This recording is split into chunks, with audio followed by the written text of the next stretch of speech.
I'm a wetland ecologist and I work in the College of Science within the biology department, but I have a remit across the College of Science. So for about 21 years I was involved in managing and running the wetland visitor centres, but also on the science side I was responsible for, at a number of sites, helping to design and construct new wetland systems. So in Llanelli we have a 80-90 hectare site that is completely constructed and is linked into a water treatment works where it takes the water, runs through the system, lots of different systems, reed beds, lake systems, island systems, lots of breeding birds coming in, lots of visitors going around the site. So it's a combined tourist attraction, stroke, conservation wildlife site, and it's also treating water. I mean, the Bury Inlet is the reason we were there, the reason Wildfowl Trust is there, is because the Bury Inlet itself is a really interesting site. It's protected, it's a SSSI, it's a European protected site, it's a Ramsar site. So as a wetland with migratory birds, it's a brilliant place anyway.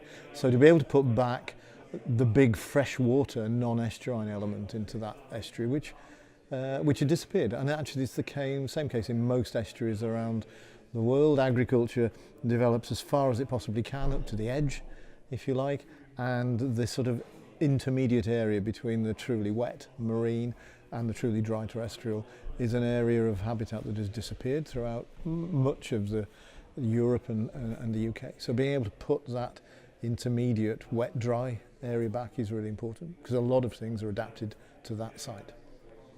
We would take groups of school children out onto the middle of an estuary.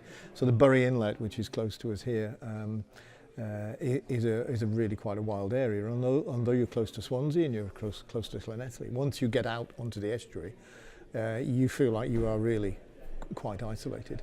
And I've had before now A-level groups coming from, this was when I was working for the Wildfowl Trust, from London.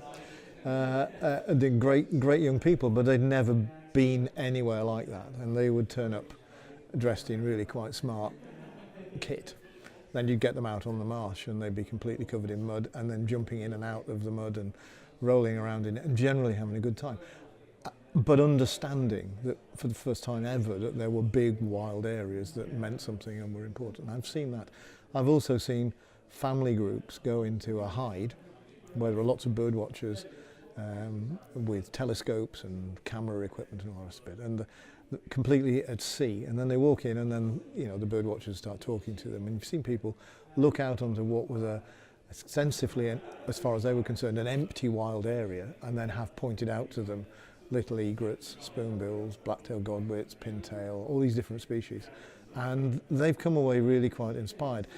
What it makes them do, what it makes a lot of people do when they go to areas that they are not sure about, is that they see but they never look. And when you don't look, you don't understand.